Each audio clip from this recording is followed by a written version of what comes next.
Oh, yeah. People leave things for Geshe-la, and he's so funny with those.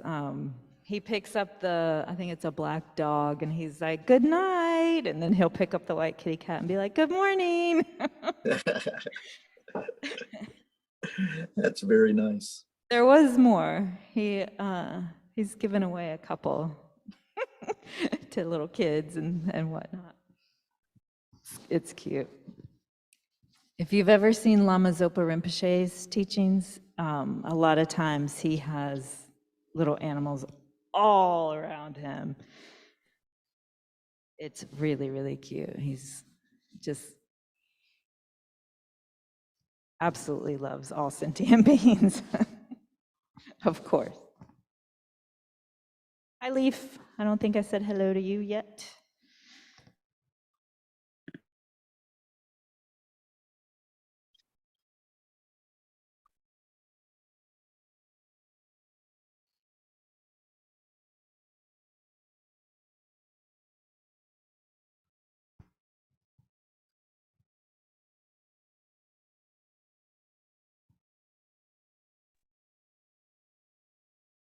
Hi, Glenn. How are you?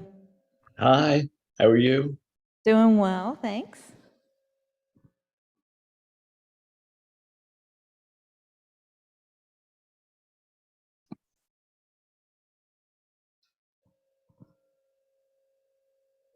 Hey, Robbie.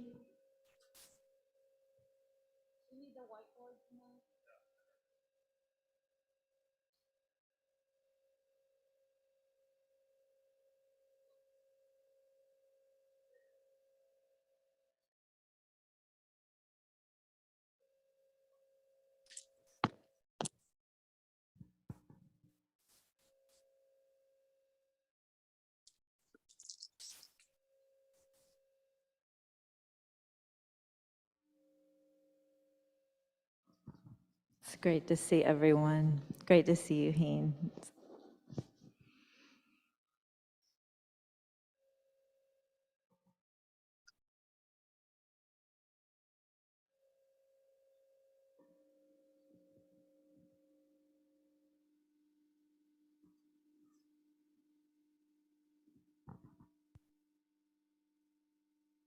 Hi, Tara.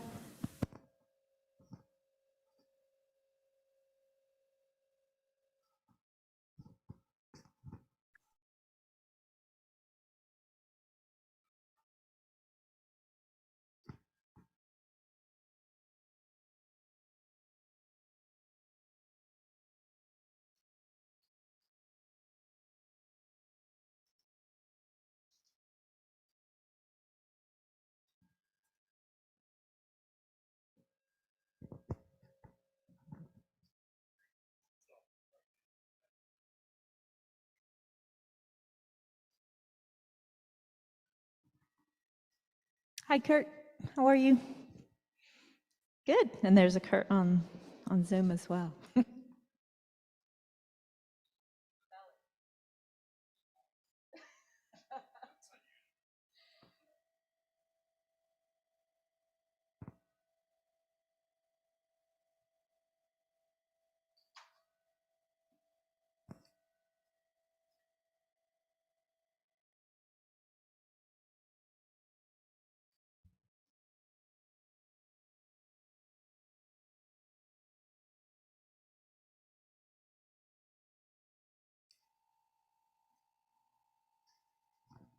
Robbie, is your view okay? Do you have everyone, or is it just you? Okay. Can switch that to the gallery view.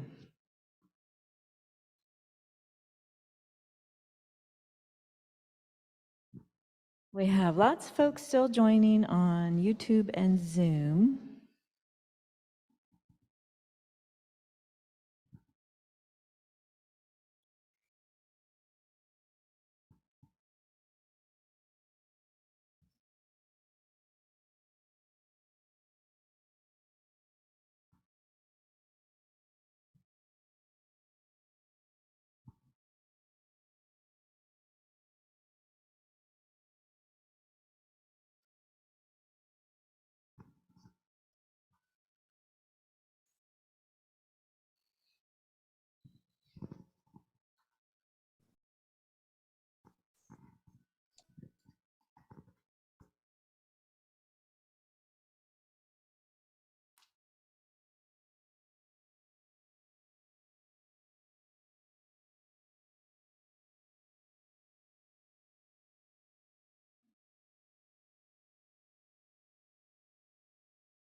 Is the temperature in here okay? Feels okay.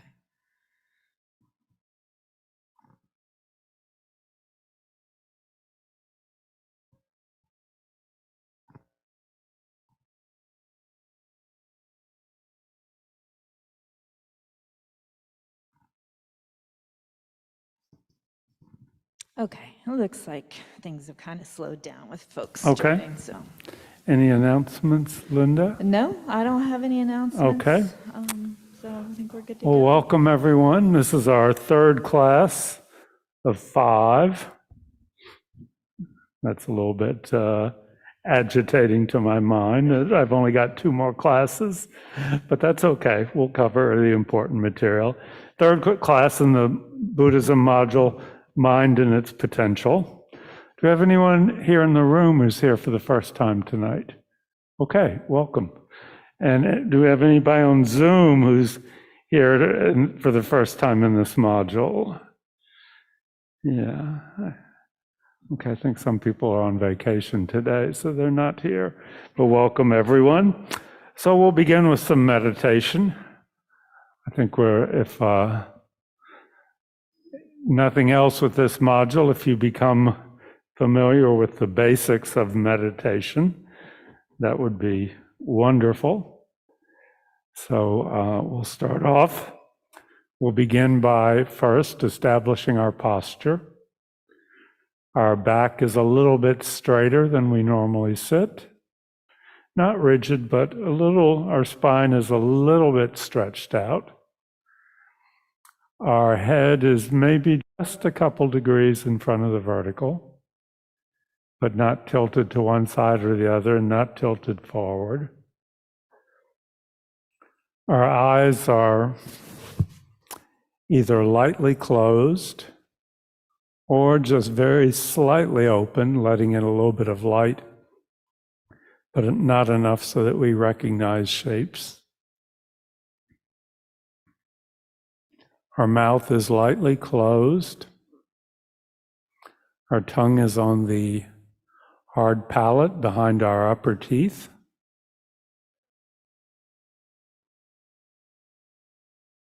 Our shoulders are relaxed and down, and a little bit back, so our chest is open. This opens those energy channels that we've mentioned that run up and down in front of the spine. Our upper arms are away from our torso. Our right hand is on our left, with thumbs touching slightly below our navel. If we're sitting in a chair, we're not leaning back, but we're sitting up. Our feet flat on the floor. And if you want to place a cushion under your feet, that's fine.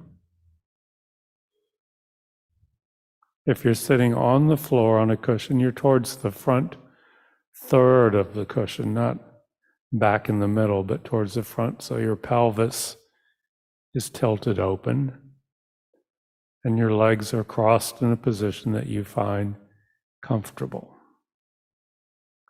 So take a moment, scan your body going from the top of your head through your neck and shoulders, chest, arms, and legs. Identify any sources of tension or discomfort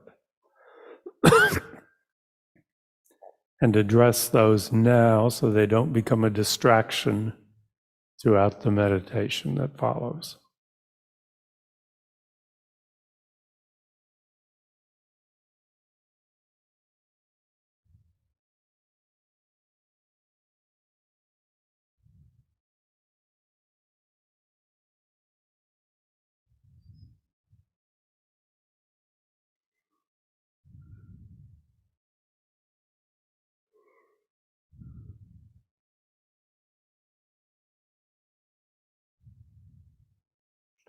And having established our posture, we begin by taking 3 deep breaths from the abdomen, the stomach expanding on the in-breath,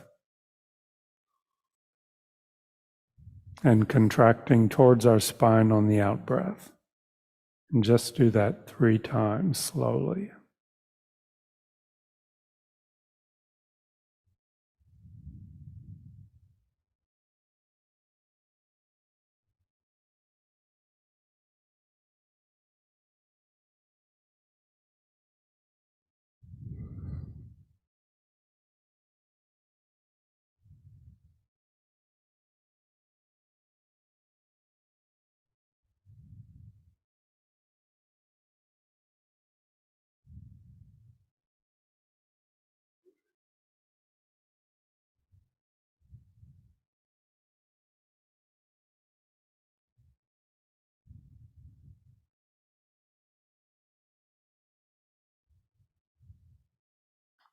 And now we allow our breathing to return to its normal pattern.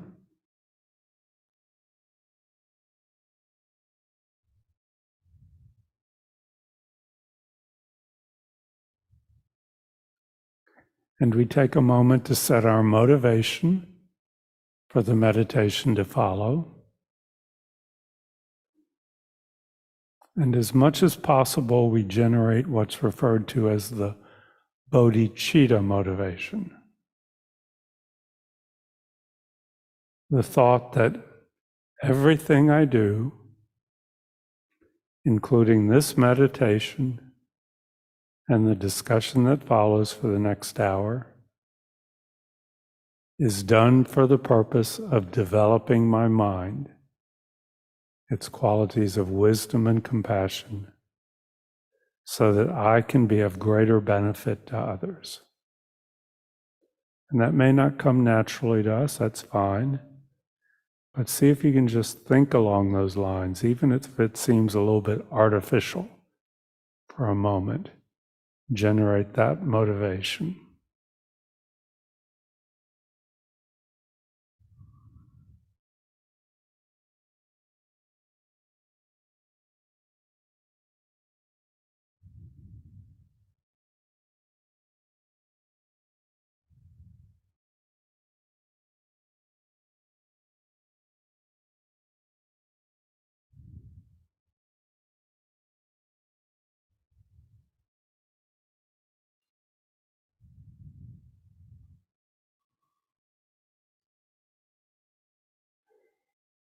And having set our motivation, we now begin the actual meditation.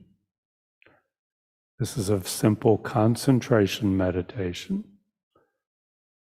The object that we've chosen to become familiar with, to pay attention to, is the physical movement of air in and out through our nostrils as we breathe. Just the physical sensation of air, slightly cool, moving in and out through our nostrils on the in-breath and the out-breath. And we just pay attention to that in a very focused, concentrated way, but not rigid, not forcing anything. We just place our awareness on the movement of air in and out through our nostrils.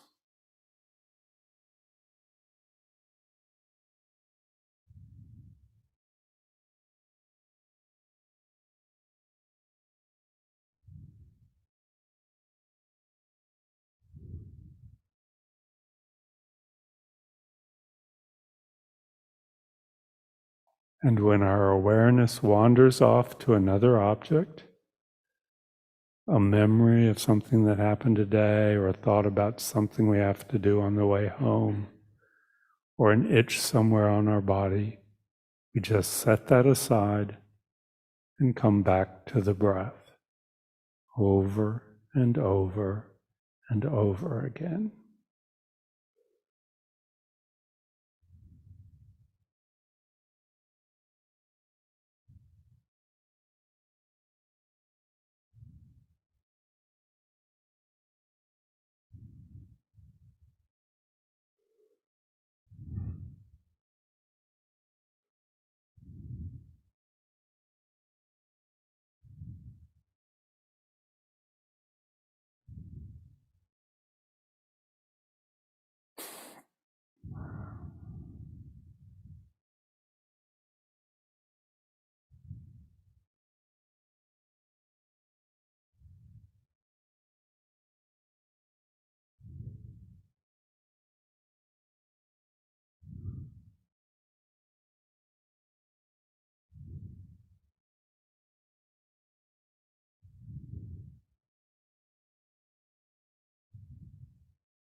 And we can end our meditation by doing what we call a dedication. We acknowledge that sitting like this with the bodhicitta motivation and working with our mind is a beneficial action.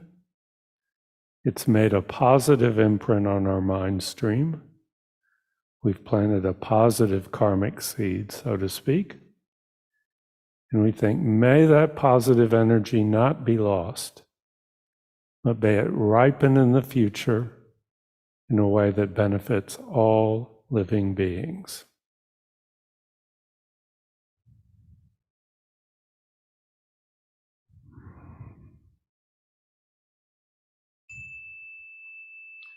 And you can relax your concentration.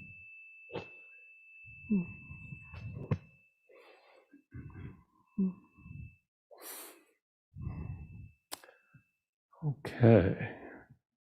So it seems like everybody's very comfortable with that meditation. I didn't hear a lot of fidgeting or squirming, so that's great. Becoming familiar with the posture and the structure of the meditation with a little bit of breathing at first. Set your motivation, the meditation on the chosen object, and then a dedication. So it's a really, you don't have to follow that structure, but that's a very classical one, and it gives a nice shape to the meditation, gives a nice beginning and end to it. So in this class, we're talking about very basic ideas that the Buddha shared with us, things that he observed about his own mind when he sat under the Bodhi tree 2,500 years ago. And he said, this is what I observed, and he's shared it with us through his various teachings. There is no obligation to accept it or take any of it on faith. He always said, take my teachings and test them against your own experience. But he's saying, this is what I've found, and this is what I've found helpful in developing my mind. And so he started off by talking about the mind or consciousness. I use those two words interchangeably. Sometimes I use awareness, but that's a little bit different. So I'll try to stick to mind and consciousness. And he said that there were three primary characteristics, three basic characteristics that he had observed about his mind. And they're quite simple, but they each one of them has enormous implications if we think about them logically, and what does that really mean? So what was the first characteristic of the mind that the Buddha noticed? It's non-physical, okay? When we talk about mind, we're not talking about the brain. We're not talking about the sense organs in the body or the nervous system or any neurologic phenomena that can be found. We're talking about a completely non-physical aspect of our being. According to the Buddha, we have the physical body and we have the non-physical mind. They come together, and that makes Robbie, or that makes Linda, or that makes anyone else. Okay, they come together temporarily, okay? When we're first born, and then as we continue to death. And death is the separation of the body, the physical aspect, from the mind, the non-physical aspect. Certainly the mind is influenced or is dependent upon the brain. It's dependent upon other parts of the body also. We know when we're in tremendous pain, that affects the content and quality of our thoughts. So there's an interdependence, but they are not the same thing. So the mind or the consciousness, this thing that's always with me, I can't see it, but it is perceiving, in which all my thoughts, emotions, memories, plans, hopes, disappointments occur. That's the mind, completely non-physical, okay? Not bound by the laws of physical phenomena, okay? So there's a lot of implications there about this. Can we even talk about the mind in terms of physical laws? I don't know. It's something to think about. So let's just take a moment and just, I'm not even going to go in full meditation. Let's just think about that point. The mind is completely non-physical. Just think about that for a moment.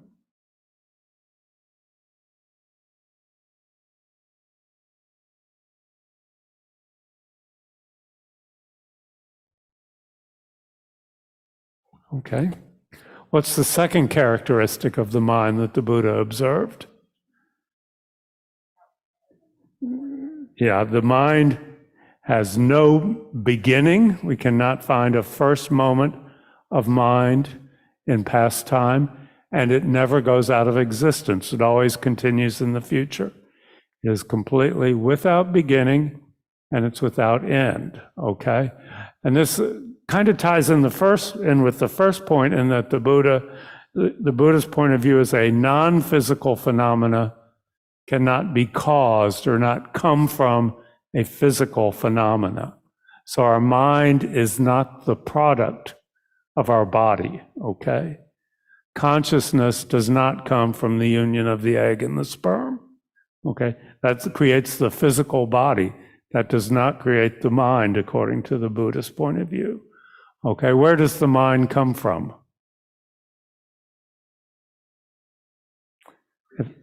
Exactly, it comes from a previous moment of mind. You can always look back. There's previous moments of consciousness, a previous moment of mind, a previous moment of mind before that. A non-physical phenomena always comes from another non-physical phenomena. It doesn't come from chemical reactions in the brain or neurotransmitters. It's related to those, but that is not its cause. That's not what creates consciousness. This moment of consciousness right now always comes from a previous moment of consciousness. And we can trace it back in this lifetime. We get to a point where we can't remember previous moments of consciousness, but we know that as an infant of 1 year old, we had some level of consciousness. And the Buddha said, if you sit in meditation and become familiar with your mind, you can actually trace that moment of mind, that sequence of moments of mind, back to previous lifetimes, if you want to say, where it was connected with previous bodies, okay? And back, and you can never find a first moment of consciousness. You can never find a moment where, presto, it came into existence. Okay, there is always a previous moment of consciousness. Similarly, going into the future, there's always a future moment of consciousness. Never gets to a point where it goes out of existence. Okay, and we're talking about our individual consciousnesses there, where there's not, in the Buddha's point of view, it's not like we all have one consciousness and we tie into it. We each have our distinct consciousnesses that continue from beginningless time and continue into endless time. You can think of it maybe like a river. That's an image that's used a lot, a continually flowing river. Okay, it never goes out of existence. Okay, unites with different bodies and different experiences, but the consciousness always continues. Okay, so let's just take a moment and think about that.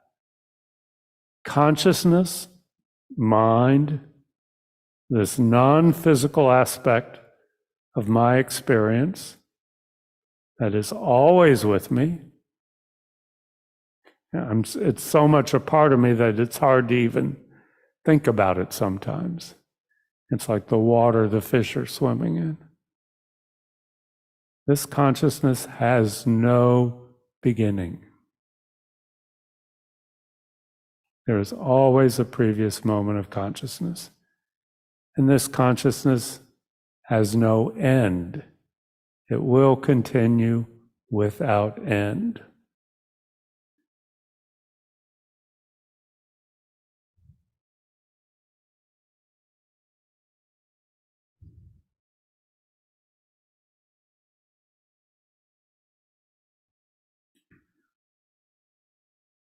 and think about some of the implications of that.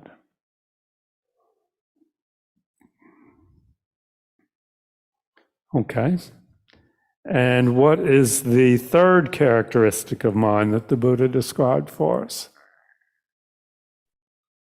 Its nature is clear, or it is, we can say its nature is clear.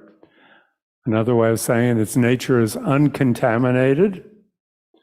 Okay, we think about the dirty water with sand in it, we shake it, and it looks murky for a while, but then the sand settles out and the clear water is visible again. The water is not permanently contaminated by the sand. Okay, we can even say, and this is using Buddhist jargon, but this will make you sound very cool if you talk this way. If you hang out in Buddhist circles, you can say that the nature of the mind is empty. Okay, empty in the sense of empty space. The space in between the stars, for example. Okay, the mind is the empty space in between the phenomena. Okay, so this is really interesting because most of us, if we look at our assumptions, we think our mind has certain fixed characteristics that basically we're stuck with, and we go through life trying to deal with them as best we can. Okay, that I am an angry person, and that is part of who I am, and that's permanent, and that's the way I was made, that's the way I came into this life, and that's the way I'm going to go out of this life. And I can try and mitigate it. I'm stuck with that. Or I'm a depressed person, okay, that there is something in my mind that is inherently depressed, that is what I am stuck with. And the Buddha is saying, no, that's not my experience, okay? And he was not denying those thoughts. He's not saying, yes, we have periods of depression. Yes, we have angry thoughts. But those are just temporary phenomena occurring in this empty space, okay? They are not the nature of my mind. They're not the nature of your mind. Those are just temporary thoughts. Now, you may have trained your mind very, very well to have angry thoughts all the time, but that still does not mean that's the way your mind exists permanently. It doesn't mean that you're stuck with that. You have the ability to change those thoughts. If you like being angry, or if you like being depressed, the Buddha says you have no obligation to change that. But if you find that that does not work for you, if that is not a source of happiness for you, because those thoughts are not fixed, are not the ultimate nature of your mind, they can be mitigated. They can ultimately be completely eliminated. This is what's called, in Buddhist terms, again, another jargony term, a cessation. When you, for example, completely eliminate anger from your mind stream. So the Buddha said that's possible for all of us. Not that we don't act on our anger, not that we deal with it in a positive way, but anger never arises in our mind. That's a possibility for all of us. So depression never arises in our mind. So jealousy, impatience, those are thoughts that, because the nature of the mind is clear, can be lessened and ultimately can be eliminated completely. It's not quick and it doesn't happen overnight, but that's a possibility for all of us. And that's what becoming enlightened is to a large degree. We eliminate the thoughts that we find cause unhappiness, replace them with thoughts that cause happiness, which the Buddha said basically fall into either compassion, the wish for others to be happy, or wisdom, seeing reality directly. So we can eliminate the others, replace them with those, and that's what spiritual practice is. As some of our teachers say, it's just about developing new habits of mind. It's nothing more mystical or woo-woo than that. Eliminating thoughts that don't work, replacing them with thoughts that do work. Okay? So let's just take a moment and think about this. The nature of the mind is clear.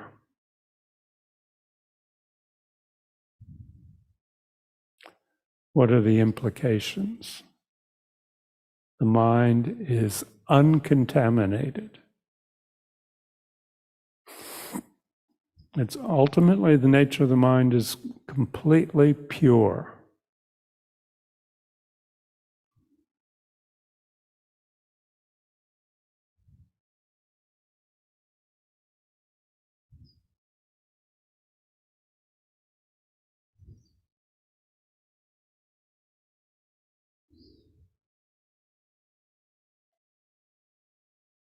Okay.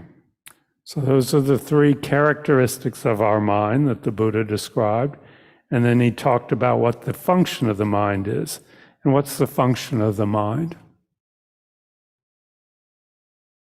To perceive, to be aware, to perceive these thoughts that occur in the empty space of the mind. The Buddha said, most of the time we're on automatic pilot. We don't even know what our own mind is thinking or what's occurring in it, much less trying to deal with it, eliminate negative thoughts and replace them with positive thoughts. I mean, we're going through our life, we're, totally unaware of what's going on a lot of the time. The Buddha said if you start to look closely and closer, ultimately you will see, and I don't know how he came up with this, that there are 84,000 mental moments in a second. 84,000, I don't think you need to worry about that, but that's just an indication of how much is going on in our mind stream that we're not aware of. So the mind perceives these thoughts: angry thought, happy thought, sad thought, neutral thought, just one after another. The mind just perceives them.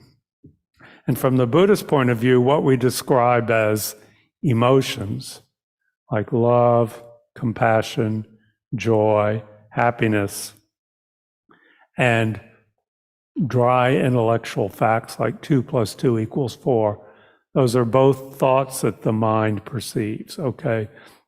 There's no division between mind and heart. I think you've heard Geshe Gelik or other people say that, when Tibetans talk about their mind, they go right here, okay? All of that, emotions, memory, planning, arithmetic, history, everything that's in our mind is just a thought, okay? Or a mental, sometimes they're referred to as mental phenomena.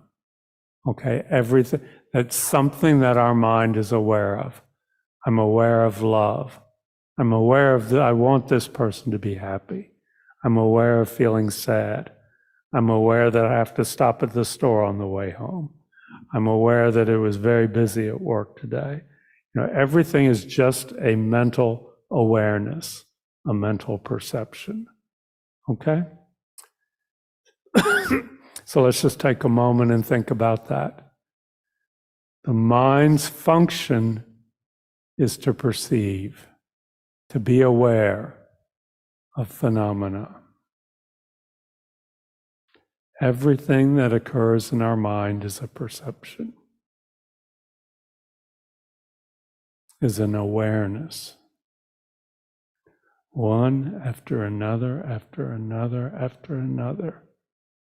Continually, without stopping, even when we're asleep, even when we feel like our mind has gone blank, the mind is aware of something, is perceiving something.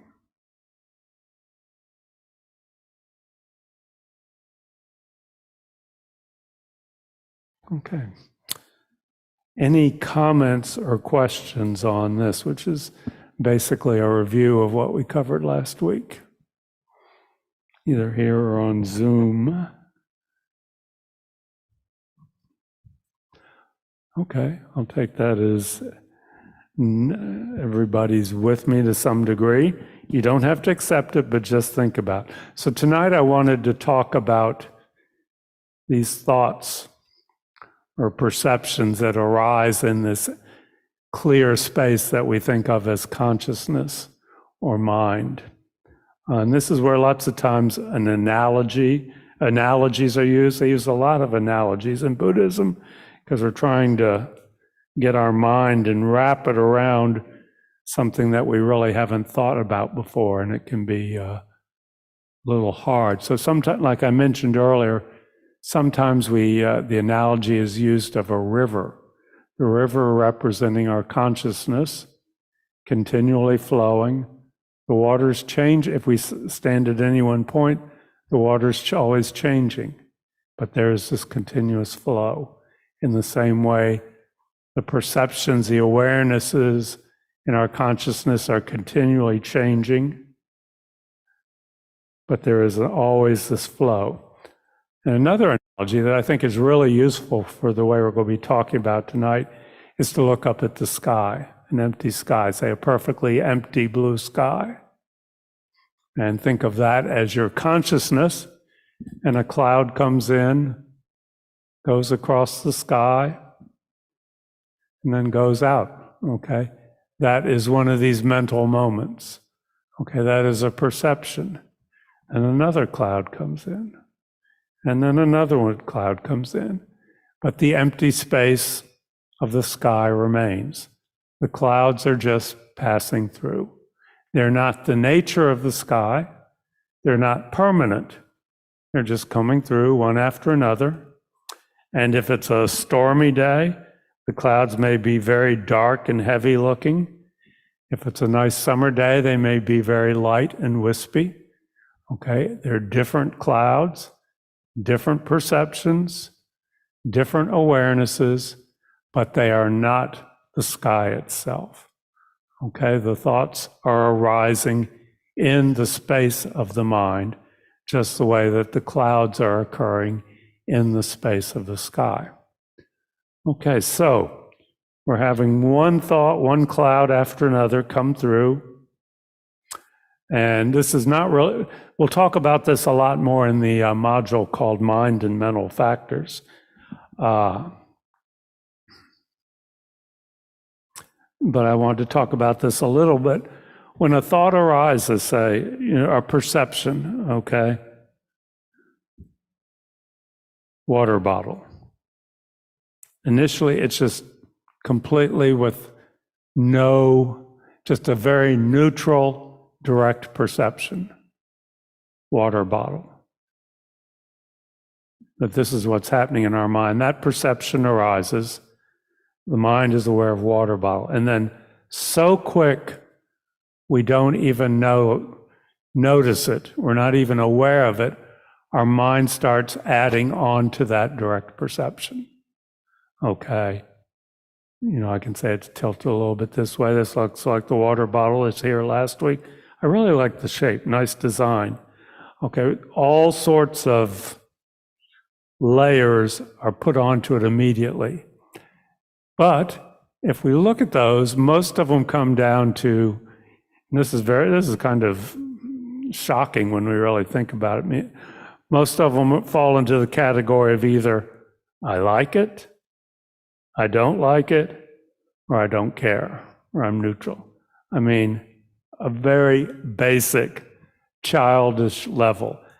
Everything that appears to our mind, every thought that arises, we start applying an emotional quality to it. We could say of, I like it, I'm attracted to it, I want more of it, I've got to have it. If I don't have it, it'll make me happy. Or if I don't have it, it'll make me unhappy. If I have it, it'll make me happy. It's the cause of my happiness. Or I don't like it, I want to push it away, I don't want to see it, it's making me unhappy. Or I'm indifferent, I'm neutral. Okay? And truly neutral thoughts are pretty rare, but we do have some supposedly. But most of the things that arise in our mental continuum, boom, boom, Boom. Initially, there's a direct perception, and then we start applying all these layers or shells around them. Okay? And where does that come from? That I like this, I don't like that. This makes me happy, this makes me unhappy. Karma, okay? Which means it's coming from our past actions. Things we've done in the past, body of things, actions of body, actions of speech, actions of mind. I mean, there's nothing inherently likable or unlikable in this water bottle. All of that is coming from my mind, and it's not just random. It's not that we were just born liking a certain shape of water bottle. It's that was placed there by previous actions, okay? So that when we see this water bottle again, I'm attracted to it. I say, I like that, okay? So we're starting to see the workings of karma in these thought processes. There's a thought, we project onto it based on past karma, and then we tend to act out about that, you know. I like this water bottle so much, I'm going to stop at the 7-Eleven on the way home and steal 24 bottles because that'll make me happy, okay? That's all coming from past karma, okay? It's not just random. It's based on things we've done, thought, or said in the past, okay? But again, these thoughts arise one after another, but they are not the nature of the mind. They are just thoughts occurring in this empty space that is the mind, one after another, after another, after another.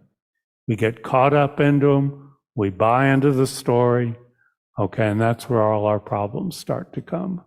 Okay, we can't really, we don't have the ability to look at a water bottle completely neutrally. You know, that like, don't like, that happens so fast. We can't really, at this stage of the game, we really can't, you know, eliminate that. If we do, we're just fooling ourselves. But what we can do is start to realize that, yes, I like this, but it's probably not a good thing to stop on the way home at the Kinsey Martin, you know, hold up the clerk there and buy some, so I can steal some water bottles. We don't have to follow it. We don't have to go with it. And it's said for most of us, that's where our spiritual training begins, with not following these what seem instinctive, but are really just the result of karma, these impulses of like and don't like. Okay? So let's do a meditation. We're just going to look at the non-ceasing parade of thoughts or awarenesses or perceptions that are in our consciousness. So, let me get my, check your posture. I think most of you are familiar with it now.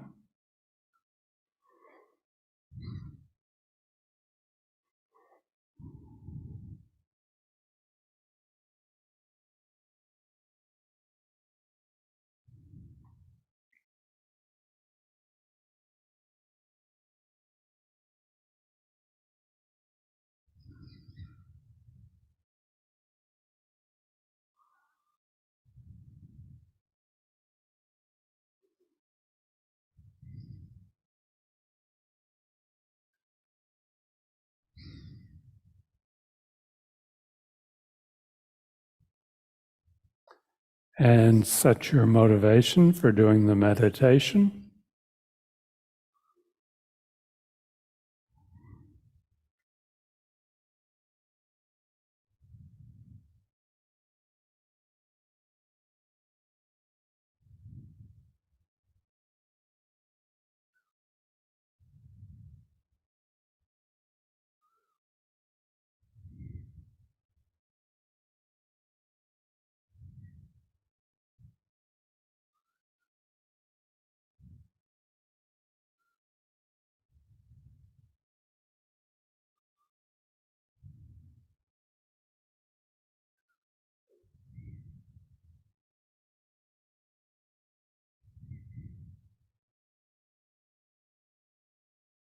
And let's just do a moment of mind on the breath to get our mind a little bit more focused, a little bit more concentrated.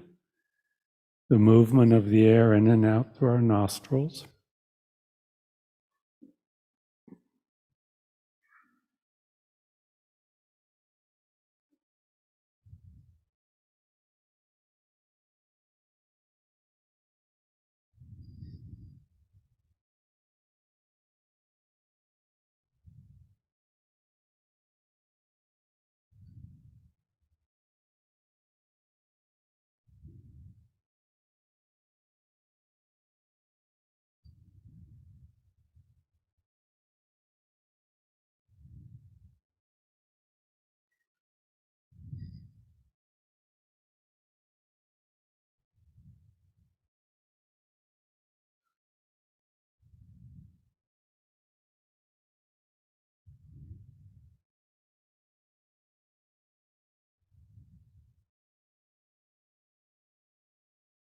And now we're just going to look at the non-ceasing procession of thoughts that flows through our mind stream. One thought after another, after another, after another. And we're not going to get caught up in or cling to any one thought. Just notice it, let it pass, and the next one inevitably arises. If we want to just label it, just think to ourselves, thought. That's okay, you don't have to do that, but a physical sensation, a memory, a plan, an emotion. Just notice the non-ceasing flow of thoughts, one after another, after another.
Always a thought, one after another.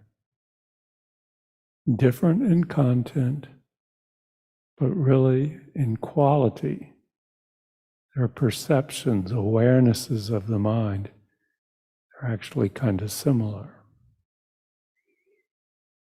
But notice how we like some of the thoughts, we don't like others. So again, start to notice. You can think, I like that thought, I don't like that thought. Or you can just think pleasant, unpleasant. Notice how they have an emotional content. Oh, I like this.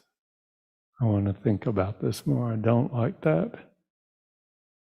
I don't want to think about that.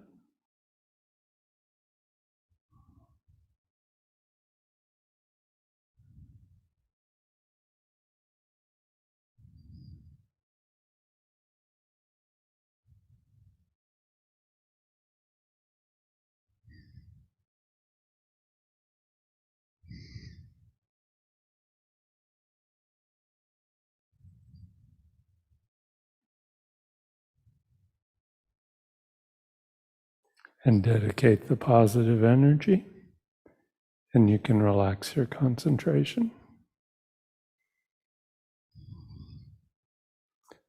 Okay, any comments on what we've talked about so far?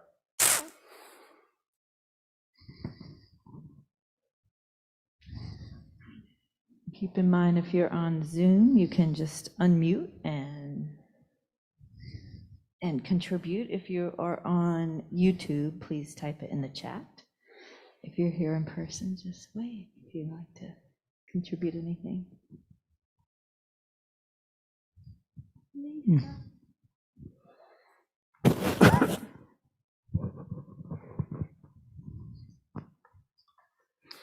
If our mind is constantly moving, can we ever really be in the present, in the now?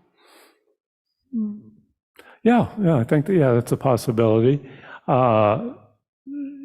It's just choosing this. This is what we're trying to do when we pay attention to the breath. Okay. Right now, for most of us, our abilities to concentrate on a chosen object are very weak. Okay. But certainly if we choose, and we don't always necessarily want to be in the now, we may be, there are advantages to thinking about what's past or what's in the future. But if we choose to be aware of what's happening now and choose that as our object, that's very much a possibility. Oh, good question, though. Anyone else in here? Okay, so we're Robbie? going to do, yeah. So you were saying earlier that karma, part of the dedication is karma to help others, all others, right? But if it's our mind stream, it's karma that can only affect our mind stream and later on affect who we are, what physical body that would help others, correct? But our karma cannot affect someone else unless we become an object of their karma and it interacts, or Right. How does that work? Yeah, I mean, we cannot change someone else's karma, okay? But the Buddha said, the best thing you can do for anybody else is to get your own act together, okay? Which is what he did. The Buddha did not purify my karma or your karma. The Buddha sat under the Bodhi tree and worked on his mind and then shared that with us. It said the Buddha's ultimate power is to teach, or any Buddha, any enlightened being, okay? But you cannot magically or mystically remove someone else's negative karma or give them positive karma. If someone's drowning in the pool and you don't have any idea how to swim, jumping in with them isn't going to do any good. But if you learn how to swim, next time you'll have the ability, or at least a better ability, to help. So the first thing, the best way to benefit others initially is to get your own act together, according to the Buddha. Okay. And I just have one other question really quickly. When you said, when the mind's, in our reading, it talked about it's just a mirror that reflects back the concreteness of something. So you were using the word water bottle, but the mind, the mind only sees whatever the attributes, and then we project the word based on learning language, right? But the mind is only perceiving, I hate even to say shape or whatever. Yeah, that's a whole nother subject, but you're following the right track. And this is what we'll talk about in the classes on emptiness, and that this water bottle exists dependent upon my mind perceiving it as a water bottle. There is no water, but this water bottle does not exist independent of my mind. And if a water bottle is appearing to you, that water bottle does not exist independent of your mind. But that's a whole nother module. Okay, good points though. We have one more question. Okay. And if you want to unmute and ask.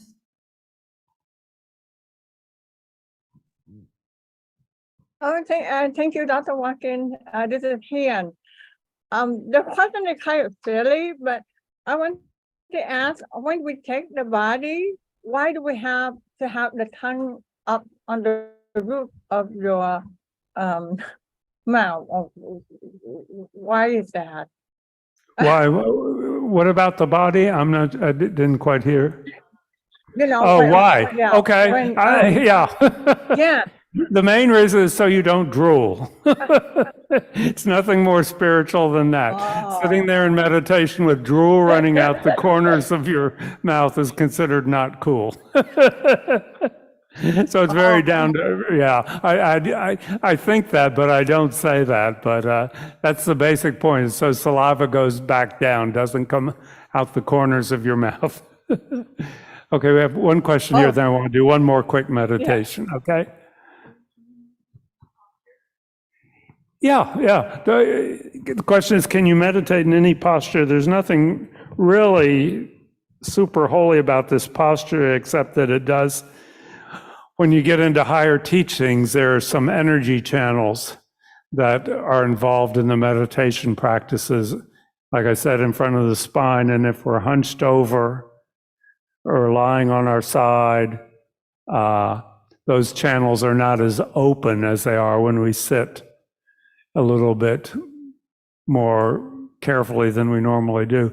But if the choice is between meditating in another posture and not meditating at all, and you find that you can meditate in another posture without getting distracted or uncomfortable, that's fine, yeah. You don't have to do it this way. The Buddha, again, this is just what the Buddha said. He said after a while, you'll find the posture, you've kind of trained your mind, so when you get into your posture, your mind becomes a little bit more focused and clear.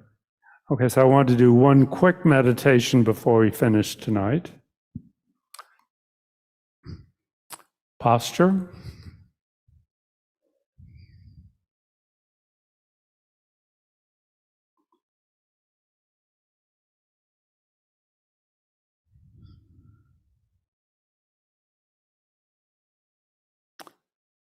Motivation.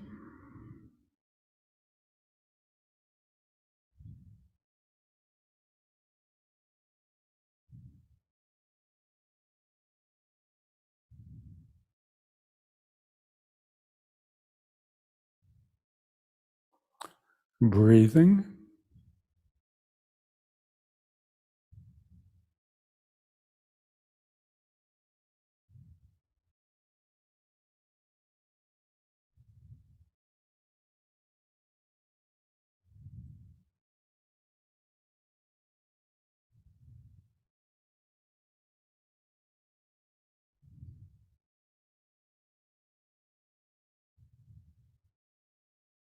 And again, the non-stop procession of thoughts, awarenesses in our mind.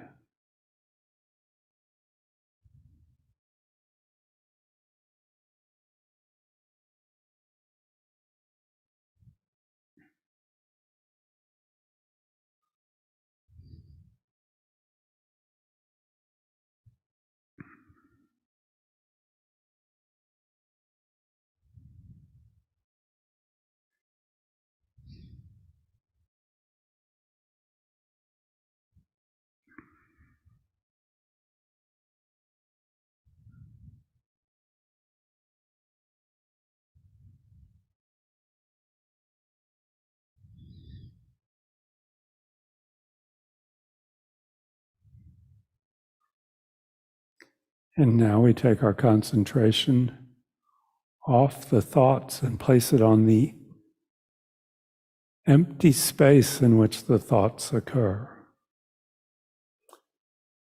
The clear mind, not the thoughts, but the empty space. And we can think of looking up at a sky.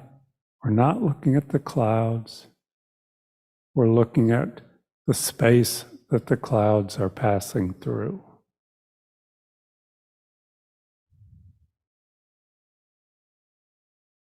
We are getting a sense, we are looking at the perfect clarity of the mind.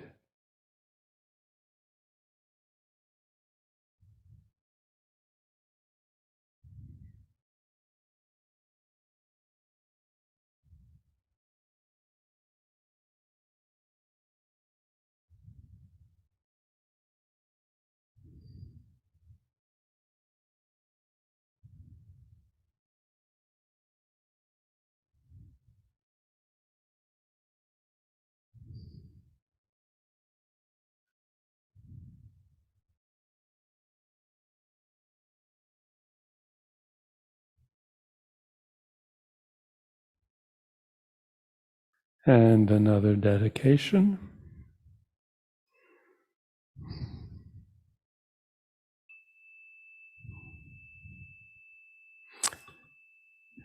I just wanted to introduce that. That's a whole tradition of meditations in the Tibetan tradition where you meditate on the clarity of the mind.